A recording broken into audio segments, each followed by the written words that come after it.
Total ট্রিপের একটা নতুন ব্লগে তোমাদের সকলকে স্বাগত জানিয়ে শুরু করছি আজকের ভিডিও। তো বন্ধুরা, আজকের এই ভিডিওতে আমি তোমাদের সাথে শেয়ার করব কাপ্তাই লেক সম্বন্ধে কিছু ইনফরমেশন। কাপ্তাই আমরা কিভাবে পৌঁছালাম, ওখানে গিয়ে কোথায় থাকলাম, এই সম্পূর্ণ ডিটেলস আগের ব্লগটিতে আমি তোমাদের সাথে অলরেডি শেয়ার করেছি। যারা যারা এখনো দেখোনি তারা ওপরে দেখো আই বাটনে একটা লিঙ্ক যাচ্ছে, ওই লিঙ্কে ক্লিক করো। নিসর্গ পট হাউস নামে একটা পট হাউসে আমরা ছিলাম, সেই পট হাউস সম্বন্ধে সম্পূর্ণ ডিটেলস তথ্য ওই ভিডিওতে দেওয়া আছে।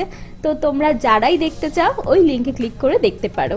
তো চলো এবার দেখা যাক যে দ্বিতীয় দিন আমরা কোথায় গেলাম। দ্বিতীয় দিন আমরা এখন চলে যাচ্ছি কাপ্তাই লেক ভ্রমণ করতে। কাপ্তাই লেক কিভাবে পৌঁছাতে পারো, ওখানে গিয়ে তোমরা কিভাবে নৌকা বুক করতে পারবে, সম্পূর্ণ ডিটেলস এই ভিডিওতে দেওয়া থাকবে। তো ভিডিওটা এন্ড অবধি অবশ্যই দেখো। নিসর্গ পট হাউস থেকে অলমোস্ট 1 ঘন্টার ডিস্টেন্স অতিক্রম করে আমরা পৌঁছে গেলাম কাপ্তাইয়ের জেটি ঘাটে। বন্ধুরা, এই জেটি ঘাট থেকে তোমরা বিভিন্ন ধরনের নৌকা বুক করতে পারো। এই নৌকাগুলো সারাদিনের জন্য কস্ট অলমোস্ট 3000, আর তোমরা যদি কিছুক্ষণের জন্য নাও, যেমন 2 ঘন্টা বা 3 ঘন্টা বেসিসে, তাহলে যে অ্যামাউন্টটা মানে ওদের চার্জেসটাও একটু কম বেশি হবে। তো আমরা যেহেতু 3 ঘন্টার জন্য নিয়েছিলাম, আমাদের ওই রকম 1,500 থেকে 2,000 টাকার মতো পড়েছিল।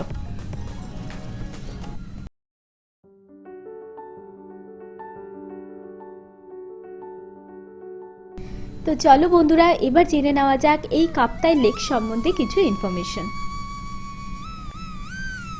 বাংলাদেশের দক্ষিণ পূর্বাঞ্চলে অবস্থিত পার্বত্য জেলা রাঙামাটি চট্টগ্রাম বিভাগের অধীনে আয়তনে এটি সবচেয়ে বড় একটি জেলা। রাঙামাটি বাংলাদেশের একমাত্র জেলা যার সাথে ভারত ও মায়ানমার এই দুটি দেশের আন্তর্জাতিক সীমানা রয়েছে।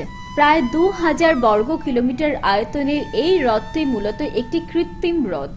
কর্ণফুলী নদীর জল দিয়ে বিদ্যুৎ তৈরির জন্য তৎকালীন ইংরেজ সরকার 1906 সালে সর্বপ্রথম জলবিদ্যুৎ কেন্দ্রের সম্ভাব্যতা যাচাই করে। পরবর্তীতে তৎকালীন পাকিস্তান সরকার আমেরিকার অর্থায়নে 1956 সালে কাপ্তাই বাঁধ নির্মাণ করতে শুরু করে, যার নির্মাণ কাজ শেষ হয় 1962 সালে। কাপ্তাই লেকের সর্বোচ্চ গভীরতা 32 মিটার ও সর্বনিম্ন গভীরতা 15.5 মিটার। গড় গভীরতা 9 মিটার।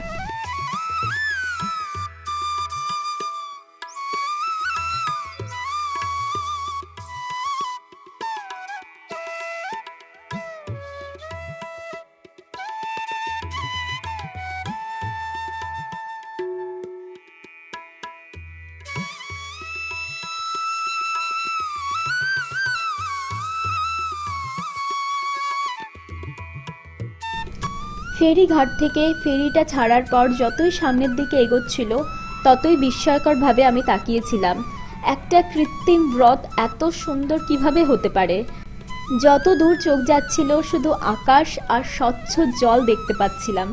এত সুন্দর ছিল দৃশ্যটা। চতুর্দিকে না গাছ দিয়ে ঘেরা, মানে যে জঙ্গলগুলো ছিল সেগুলোও কিন্তু অদ্ভুতভাবে সুন্দর লাগছিল দেখতে।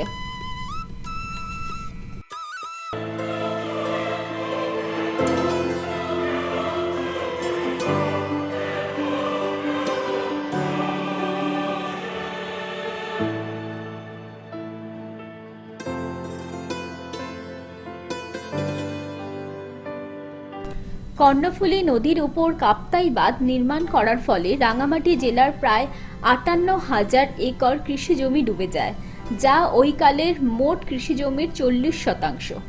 এছাড়াও সরকারি সংরক্ষিত বনের 29 বর্গমাইল এলাকা ও অশ্রেণীভুক্ত 234 বর্গমাইল বনাঞ্চলও ডুবে যায়। কাপ্তাই লেক নির্মাণে প্রায় 18,000 মানুষের ঘরবাড়ি বিলুপ্ত হয়ে যায়। প্রায় 1 লক্ষ মানুষকে তাদের আবাসভূমি থেকে সরে যেতে হয়েছে, যার মধ্যে 70%ই চাকমা জনপদের মানুষজন।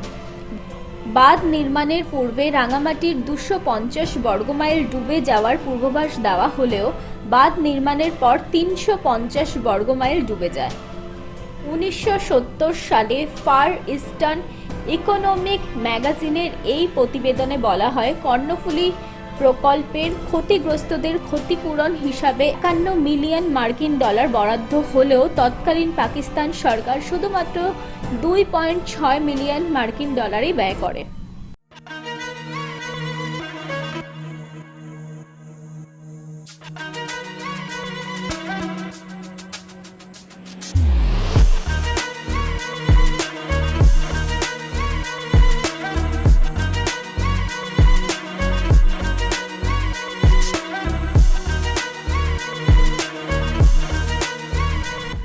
কাপ্তাই লেকের মাধ্যমে পুরো রাঙামাটি জুড়ে একটি বৈচিত্র্যপূর্ণ ও দীর্ঘ জলপথের সৃষ্টি হয়েছে। আগে যেখানে অনেক জায়গায় যেতে সারাদিন বা তার চেয়েও বেশি সময় লেগে যেত, এখন স্পিডবোট বা লঞ্চ বা নৌকার মাধ্যমে মাত্র কয়েক ঘন্টায় পৌঁছে যাওয়া যায়। কাপ্তাই লেককে ঘিরেই মূলত রাঙামাটি জেলার পর্যটন শিল্প গড়ে উঠেছে।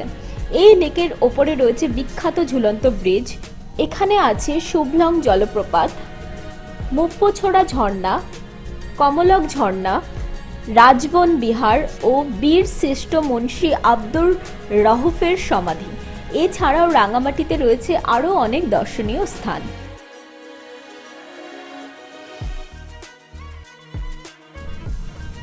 বন্ধুরা, অ্যাজ এ ট্রাভেল ব্লগার আমি কিন্তু অনেক জায়গায় ঘুরে বেড়াই, আর সেই জায়গার সম্বন্ধে যখন ইনফরমেশন সম্পূর্ণ তোমাদের সাথে শেয়ার করছি, তাহলে সেই জায়গাকার সুবিধা অসুবিধাগুলো শেয়ার করা উচিত বলে আমার মনে হয়। তো এই লেকটা যতটাই সুন্দর, কিন্তু এখানে সেফটি প্রিকশন ততটাই খারাপ। যেটা আমি বলতে চাচ্ছি, অ্যাকচুয়ালি আমরা যখন গেলাম ওখানে গিয়ে যখন আমরা ফেরি বুক করার পর দেখলাম জাস্ট দুজন মাঝি ওই ফেরিতে উঠে গেল।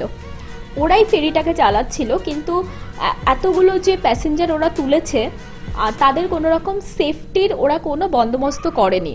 সেকেন্ড থিং হচ্ছে, এটা শুধুমাত্র যে এই ফেরিটাতে এইরকম হয়েছে সেটা না, ওখানে সমস্ত ফেরি সেম। তো সেফটি প্রিকশন এদের আরও বেটার করা উচিত, কেননা কাপ্তাই লেক এত সুন্দর, আর যেহেতু প্রচুর ট্রাভেল ব্লগাররা এখন যাওয়া শুরু করেছে, তো আস্তে আস্তে পর্যটন শিল্প আরও উন্নত হতে চলেছে বাংলাদেশে। তো আমার এই ভিডিওটা যদি বাংলাদেশ ট্যুরিজমের পক্ষ থেকে কেউ দেখে থাকেন, তাকে আমি অনুরোধ করব, দয়া করে আপনারা সেফটি প্রিকশনের ওপর একটু কাজ করুন, কারণ লেকটা যতটাই সুন্দর, যদি কোনো অঘটন ঘটে যায় সেক্ষেত্রে কিন্তু অনেক বড় একটা বিপদ হতে পারে। যেহেতু আমরা নিজেদেরকে দিয়ে বুঝতে পারলাম এই লেকটা কিন্তু অনেকটাই গভীর, আর আমাদের মধ্যে অনেকেই ছিল যারা সাঁতার জানতো না, নৌকার ওপর দিকে দাঁড়িয়ে ফটোগ্রাফি করার চেষ্টা করছিলাম। এই সমস্ত কিছু করার সময় কিন্তু কোথাও না কোথাও একটা ভয় কাজ করছিল। তো তার জন্য আমি রিকোয়েস্ট করব যে সেফটি প্রিকশনের ওপর আপনাদের আর একটু কাজ করতে হবে।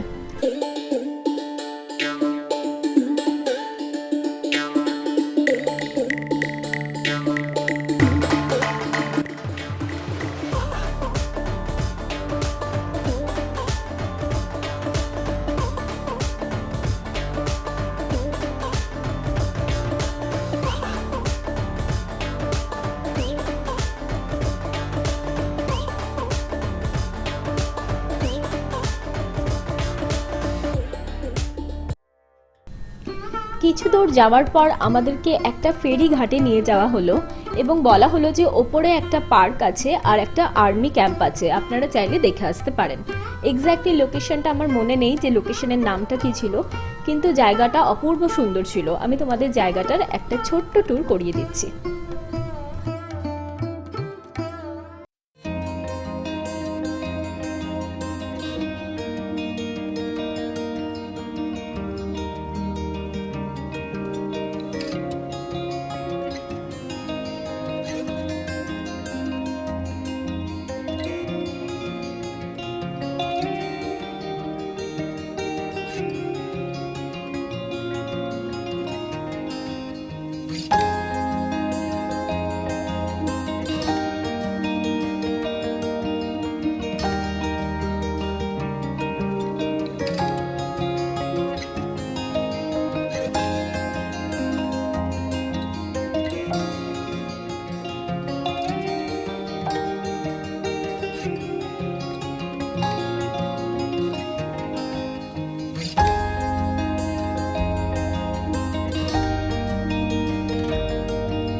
ফেরি করে কাপ্তাই লেকের সৌন্দর্য উপভোগ করতে করতে যখন আমরা এই পার্কে এসে পৌঁছালাম তখন কিন্তু সবাই ভীষণ ফ্রেশ ছিলাম।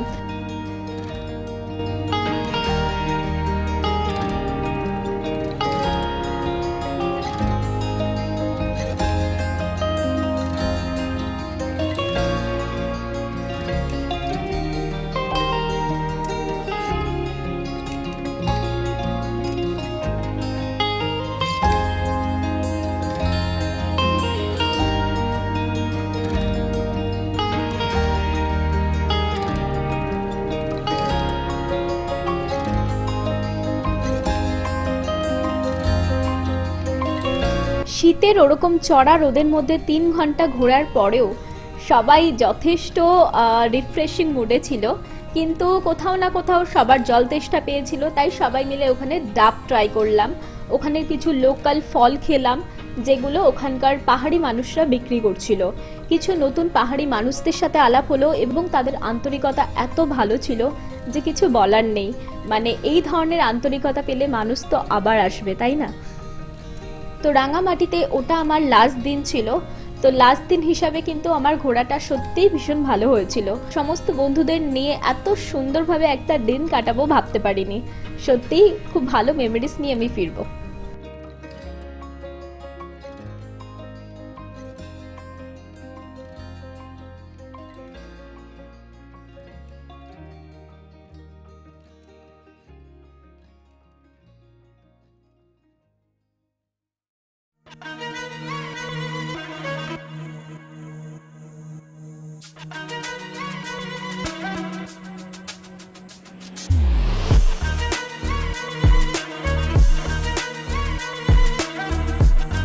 কাপ্তাই হ্রদ ভ্রমণের সময় পাহাড়ের বুকে সবুজ দৃশ্য অনেকখানি ভিন্নতার ছোঁয়া দিয়ে যায়। কখনো মনে হতে পারে পাহাড়ের নিচের অংশ গাঢ় সবুজ, আবার কখনো মনে হবে ওপরের অংশ হলুদাভ সবুজ। এটি মূলত রোদের জন্য হয়ে থাকে। তবে এই খেলায় আপনাকে বাধ্য করবে রাঙামাটির প্রাকৃতিক বৈশিষ্ট্য নিয়ে বারবার ভাবতে। মাঝে মাঝে আপনারা দেখতে পাবেন হ্রদের বুকে ক্ষুদ্র ক্ষুদ্র অংশ মাছ চাষের জন্য ভাড়াও দেওয়া হয়েছে।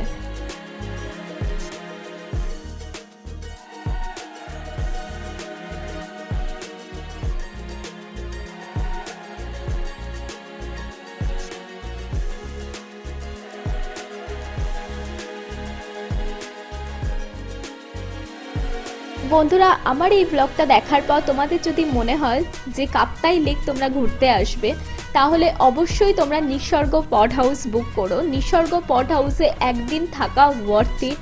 এত সুন্দর মনোরম দৃশ্য তোমরা দেখতে পাবে, আর তার সঙ্গে পরের দিন এই কাপ্তাই লেকের ভ্রমণ, দুটো মিলিয়ে পুরো তোমাদের ট্যুরটা এত অসাধারণ হতে চলেছে যে তোমরা না আসলে বুঝতে পারবে না। তো অবশ্যই একবার হলেও এই কাপ্তাই লেক আর নিসর্গ পড হাউস ভ্রমণ করে যেও। আশা করি তোমাদের ভালো লাগবে। ইতিমধ্যেই বাংলাদেশ ভ্রমণের অনেকগুলো ব্লগ আমি তোমাদের সাথে শেয়ার করেছি। তোমাদের ব্লগগুলো কেমন লাগছে অবশ্যই আমাকে কিন্তু কমেন্ট সেকশনে কমেন্ট করে জানাবে। আর তোমাদের জানা যদি বাংলাদেশের আরও সুন্দর সুন্দর লোকেশন থাকে সেগুলোও তোমরা আমাকে পাঠাতে পারো। আমি ভবিষ্যতে যখন যাব তাহলে অবশ্যই আমি সেই সমস্ত লোকেশনগুলো একবার হলেও ভিজিট করে আসবো।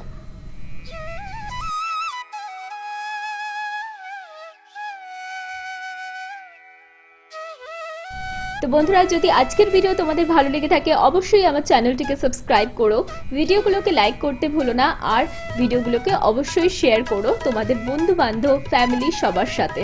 তো দেখা হচ্ছে নেক্সট ব্লগে। Till then take care and bye by.